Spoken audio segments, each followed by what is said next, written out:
নমস্কার বন্ধুরা, সকলকে জানাই পয়লা বৈশাখের শুভেচ্ছা ও অভিনন্দন। নতুন বছর, নতুন আশা, নতুন স্বপ্ন আর ভালোবাসা নিয়ে সকলের জীবন শুরু হোক, এই কামনা নিয়ে আমি মহুয়া সিমানি আমার মহুয়া সংসার শুরু করলাম, পাওয়ার্ড বাই জয়পেন ইন্ডাস্ট্রি। বন্ধুরা, বৈশাখ মাসে তো কাল বৈশাখী জানোই, আর কালী বৈশাখীতে কি পড়ে বলো তো? কাঁচা আম ঝরে পড়ে। আর আমরা ছোটবেলায় সেই আম কুড়োতে যেতাম, তার বিভিন্ন রকমের আমের আচার, আমের চাটনি, আমের বিভিন্ন রকম পদ করে খেতাম। তোমরা দেখে থাকবে সেসব পদ। আজকে কিন্তু আমি এই পয়লা বৈশাখেতে তোমাদেরকে একটা সেই আম নিয়েই একটা দারুণ একটা পদ রেঁধে দেখাবো। দেখো, সেগুলো হচ্ছে এই উপকরণ। কাঁচা আম আছে, কাঁচা লঙ্কা আছে, ধনে পাতা আছে, পোস্ত আছে। আর যদি সাথে মাংসটা দিই, আরে অবাক হয়েও না, মাংস দিয়েও কিন্তু আম দিয়ে দারুণ একটা সুন্দর রেসিপি হয়।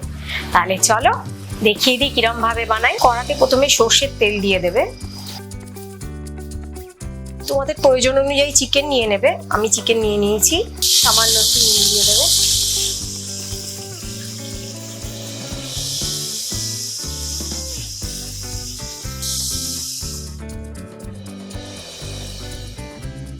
তেল দিয়ে দিলাম।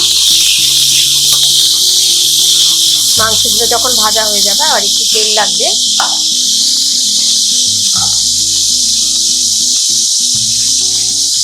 পেঁয়াজ কুচি দেব। পেঁয়াজটাকে ভালো করে ভাজবো। দেখো বন্ধুরা, মোটামুটি পেঁয়াজটা যখন এরকম টাইপের ভাজা হবে তখন তোমরা রসুন দেবে। প্রয়োজন অনুযায়ী যেরকম তোমাদের কোয়ান্টিটি হবে সেই অনুযায়ী রসুনটা দেবে। আদা,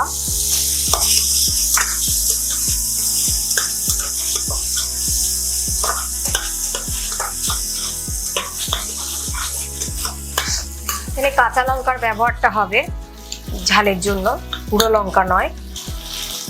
যে যেরকম ঝাল খাও সেরকম ভাবেই সে কাঁচা লঙ্কা দেবে।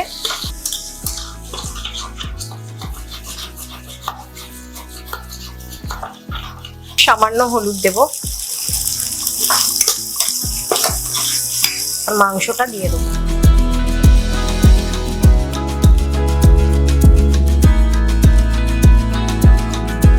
আর দেবো ধনে পাতাটা।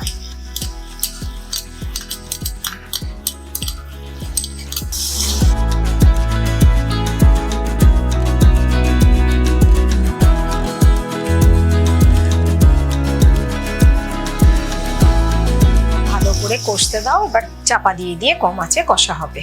তাহলে কষার পর আমরা আবার ফিরে আসবো কি করছি দেখাতে। দেখো, মোটামুটি কষছে, ভালোভাবেই কষা হচ্ছে। একটা ভালো কাঁচা লঙ্কা আর ধনে পাতার ভালো বাস থাকছে।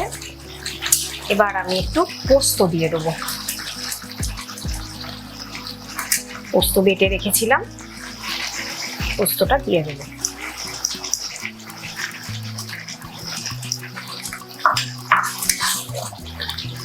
দিয়ে একে ভালো করে কষাবো।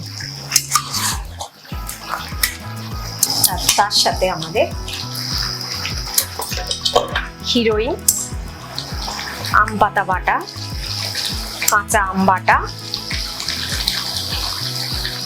দিয়ে দিলাম। খুবই টক, একটু বুঝে বুঝে দিও। আর সামান্য একটু চিনি ফেলবো টেস্টের জন্য। এই রান্নাটা খেতে হবে ঝাল ঝাল, নুন নুন, টক টক। আর ম্যাক্সিমাম এটা লুচি পরোটার সাথেই খুব ভালো লাগে। লুচি, পরোটা, নান খুব ভালো খেতে লাগে, মানে হাত চেটে খাওয়ার মতনই।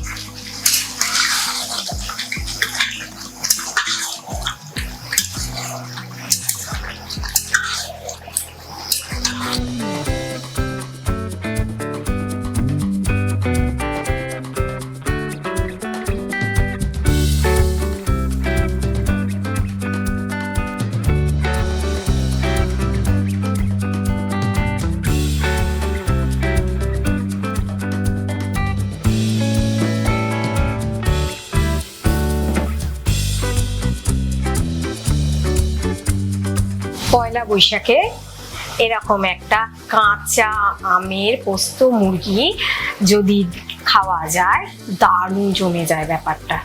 আর বৈশাখে তো অনেক কাঁচা আম উঠবেই, তাহলে তোমরা কিন্তু বানিয়ে ফেলবে। আর যেরকম আমি তোমাদের কাছে প্রতিবার এপিসোডের শেষে যে কথা বলি, আমি মৌমাছি মানি তোমাদের কাছে হোমমেড কেক সেল করি, তোমরা সকলে আমাকে পরিচিত। আর সেই জন্যই তোমাদের যে কোনো অকেশানে আমার কাছ থেকে হোমমেড কেক পাবে, সেটা হচ্ছে একদম স্বাস্থ্যসম্মত আর ঘরোয়া উপকরণে তৈরি। কাজে কোনো কিছু চিন্তা না করে তোমাদের অকেশানটা আমার উপর দায়িত্ব দিয়ে দাও, তোমাদের অকেশানটাকে সুন্দরভাবে কেক দিয়ে আমি প্রেজেন্ট কি করে করতে হয় তোমরা দেখে খুশি হয়ে যাবে। কখনোই বলা হয়ে ওঠে না তোমাদের ভালোবাসার কথা। তোমরা যারা আমার কেক পেয়ে অনেক ভালোবাসা জানাও, কেক দেখে আমাকে অনেক কিছু শুভেচ্ছা জানাও, আরও এগিয়ে যাওয়ার সাহস দাও, তাদেরকে অসংখ্য ভালোবাসা জানাই। তোমরা এভাবে সাথে আছো বলেই আমি কিন্তু এগিয়ে যেতে পারছি। আর তোমরা যারা আমাকে ভালোবাসো, আমার সকল বন্ধুদেরকে আবার জানাই তোমাদের পয়লা বৈশাখ খুব ভালো কাটুক, আর তোমাদের জীবন নতুন নতুন স্বপ্নে ভরে যাক। প্রত্যেকের জীবনে যা স্বপ্ন আছে সব কিছু পূরণ হোক। আজকে এইটুকুনি রেখে আবার দেখা হবে নতুন কোনো এপিসোডে, নতুন কোনো চমক নিয়ে। তাহলে আজকের মতন আসছি, আবার দেখা হবে পরের এপিসোডে। নমস্কার।